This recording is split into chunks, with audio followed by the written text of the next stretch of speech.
Hello everyone, and welcome back to this exciting episode of Behind the Bow Tie Presents Art with me, Mr. Wilkes. Today, we're diving into the enchanting world of pastel chalk art, and I'm thrilled to show you a step-by-step tutorial on creating Quaking Aspens in the serene snowscape. Get ready to unleash your creativity as we embark on this artistic journey together. So grab your pastels, find a comfy spot, and let's bring these winter wonders to life on our canvas.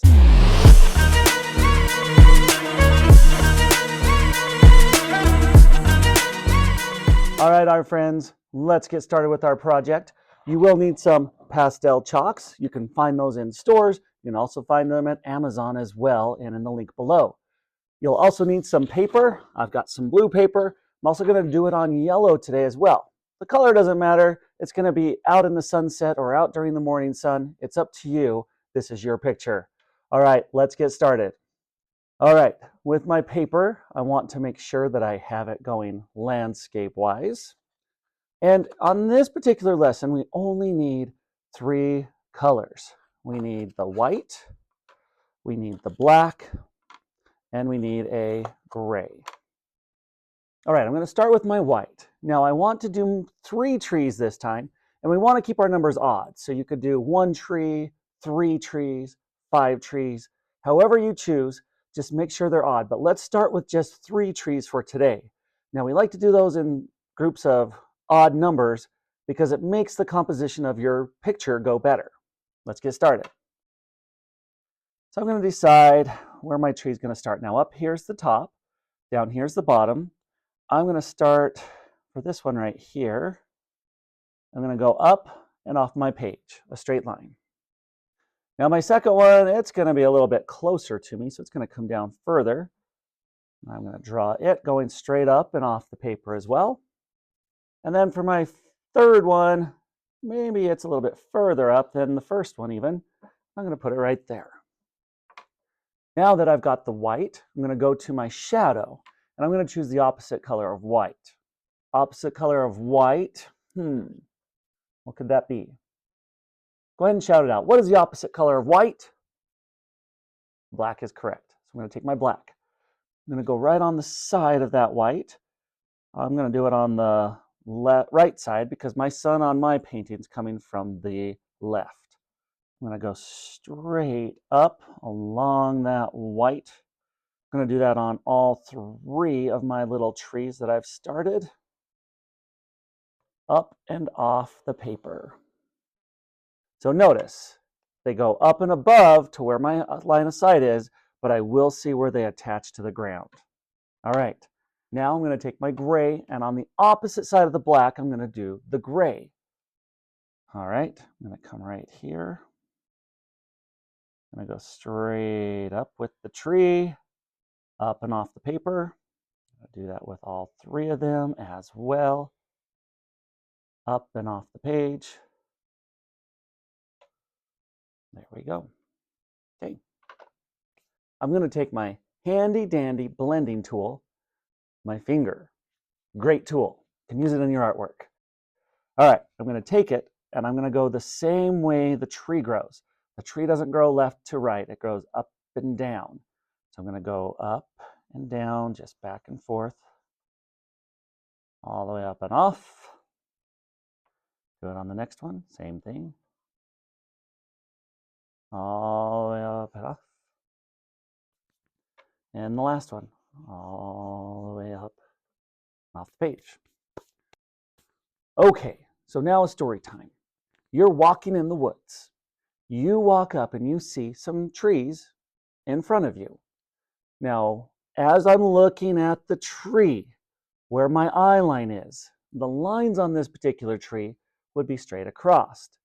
As they go up the tree, they're going to be arced up more and more as they go up. And if they curve up as they go up the tree, what do you think they do as they go down the tree? That's right, they will curve down. So, I'm going to take my black again. Now, I don't want to do a lot of these, otherwise it'll look like you're doing a step ladder. And you're not doing a step ladder, you're doing trees. So, I'm going to determine that my eye level is about right here. So everything above here is going to curve up more and more. And anything below is going to start to curve down. And I'm just going to do 1, 2, 3, 4, 5, 6. 6. I wouldn't do any more than 6 or 7. Again, my eye line was right about here. So it's on this one. It's going to curve up just slightly. All the way up and off the tree. And as it comes down, it's going to slightly curve down more and more as it gets towards the bottom. All right, and on the last one, same thing. Curve up and curve down.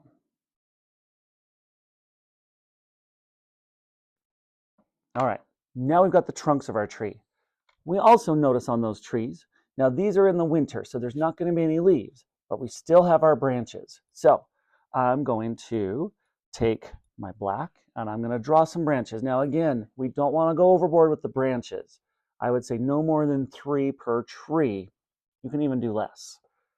All right, so from here, I'm going to have a branch that comes up. I'm going to do it kind of like a fork coming out. Right there. Do another one on this side, coming up. This one's going to go off my page. And let's see. Do one on here. On this one, I'm going to do one that's lower. And maybe one right there. I'm going to keep mine to 2 per tree max. Okay, one here. Yeah, that one's just got 1 twig on there.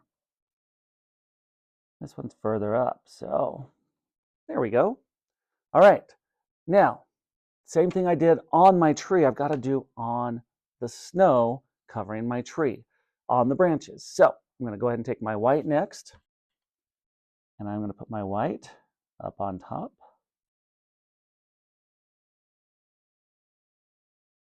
And do it all across my branches.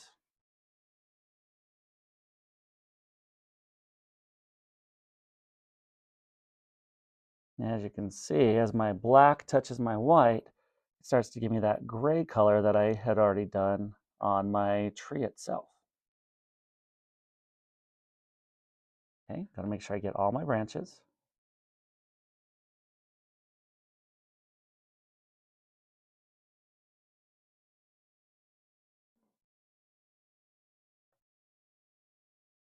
Okay, now you can go back and do the gray. I noticed on mine, however, it is mixing quite well, so I'm gonna actually skip going back and doing extra gray on there, just because it filled in on mine pretty well. All right, the other thing on these trees we're gonna have is the little pit marks where branches used to be. Again, let's not go crazy. I'm gonna say no more than 5 per tree this time. Let's say no more than 5. And can you do none? Absolutely. If you don't want to have these little marks on your tree, that's totally up to you. I just find that it adds a little bit more realistic value to your trees. Okay, so now we've got our trees there. We've got to have the shadow. So if the sun was coming from over here, would my shadows be going this way? No, my shadows would be coming this way. So I'm going to go ahead and where my tree ends. Now my trees are going to be in snow, so I won't have to worry about the roots. I'm going to draw it straight down and off. Now, I do believe that this shadow is going to slightly be there, so I'm going to go ahead and draw that branch's shadow ever so slightly. Not going to go overboard. This one, it's far enough down that its shadow is not going to be shown in there for those branches. And finally, this one. Now make sure your shadows also go off the page, but they're all going the same direction. You're not going to have some shadows going this way and some going that way. All right, we've got our shadows. We've got the parts of the tree. Now let's go back and let's add the ground. Now, as I said, my snow is going to be, these are in the ground. So you can do a straight line across. I'm going to do this one as a little bit of a hill. It's coming up, and it's going to come behind the tree. Careful not to go over your tree there.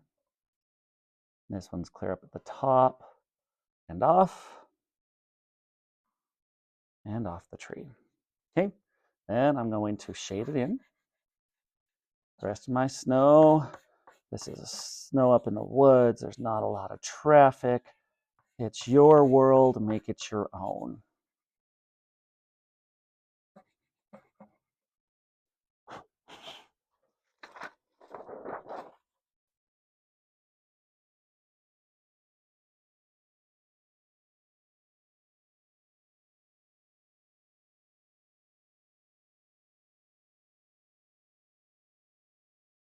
You may even want to do your snow before you do your shadow. You can, but it doesn't. You can do it either way. Either way will work. Just might make it a little bit easier when it comes to coloring in this background.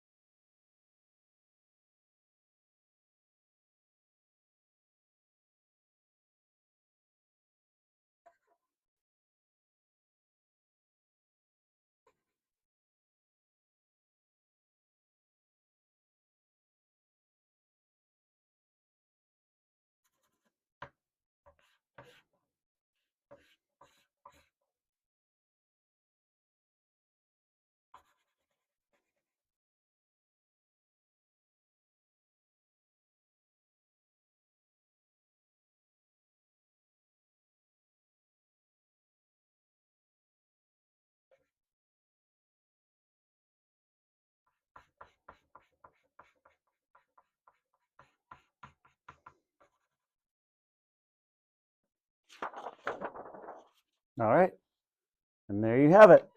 Got my trees in the snowscape. Hope you've enjoyed this lesson today. If you have ideas for another video, please let me know. Be happy to try to do some of those on film for you to help you out with a lesson on that. Send it to me. You have my email, you have my YouTube. Feel free to send me ideas that you'd like to see us do here on Behind the Bowtie artwork. Now I'm going to do one more on a different color just to go through the steps so you can watch. Feel free to sit back and watch or start your own and follow along with me.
All right, be careful with your clothes. It will wash off, however, but it is kind of messy.